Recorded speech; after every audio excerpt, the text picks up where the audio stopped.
Are you having Chromebook issues? Is it slow to log in, or do tabs keep popping up? Before you get rid of a Chromebook, try these 2 easy fixes that everyone can and should do. First, do a hard reset. Hold down the refresh and power keys at the same time for a long count of 10, then let go and wait 5 seconds, and then restart the Chromebook. But give it a minute to restart. Don't keep hitting the power key. Next, remove all of the non-academic extensions. It's a 4-step process. First, open a Chrome browser and click on the triple dot icon in the upper right corner. Select the More Tools option in the drop-down triple dot menu.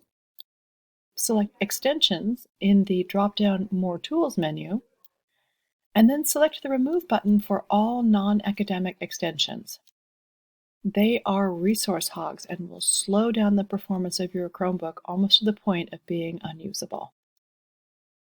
Finally, if you can't remove an extension because of a performance issue, submit a help desk ticket with the student's username and the student number, and they will take care of it.